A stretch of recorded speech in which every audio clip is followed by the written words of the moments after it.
ஒரு நாள நீங்க பார்த்தது இல்லை. அவர் ஒரு நிகழ்ச்சி போனாலே 5 நாள் படுத்துருவார் அவரு. அந்த மாதிரி எம்எல்ஏவே இன்னைக்கு நம்ம ஸ்தாபம் இன்னைக்கு ஆயிடுச்சு 5 வருஷம். சரி போனது போச்சு. இப்போ நான் வந்து பொதுவாக பார்த்தீங்கன்னா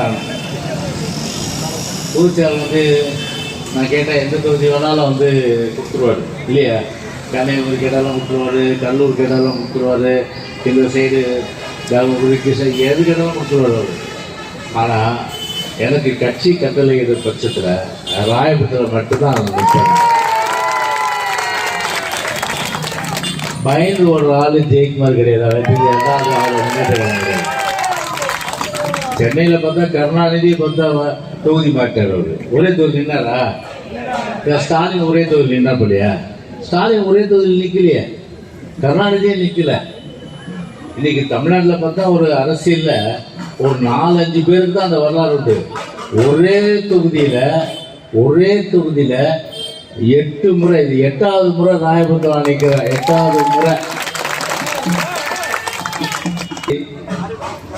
அப்படி நினைச்சா செங்கல்பட்டுல எங்கேயாவது நிற்கலாம், காஞ்சிபுரத்தில் எங்கேயாவது நிற்கலாம், அதே போல வேலூர் மாவட்டம் நிற்கலாம், எங்கேயா நிற்கலாம். ஆனா நான் அப்படி கிடையாது. என்னை 25 வருஷம் அடையாளம் காட்டிய மக்களை விட்டு நான் எந்த காலத்திலும் முடிவு நீங்க எடுத்துங்க. சரிதானா? நல்லவன் வேணுமா, கெட்டவன் வேணுமாட்டது. நல்லவன் வேணுமா, தொகுதி மக்களை ஏறெடுத்து பார்த்து தொகுதி மக்களை மதிக்கிற வேணுமா, தொகுதியை உதாசீனப்படுத்தி தொகுதியை புறக்கணிச்சு மக்களை மதிக்காத வேணுமா? இதுதான் 2 கேள்வி. நமக்கு ஒரு கஷ்டம் வரும்போது நம்மளோட நிற்க வேணுமா,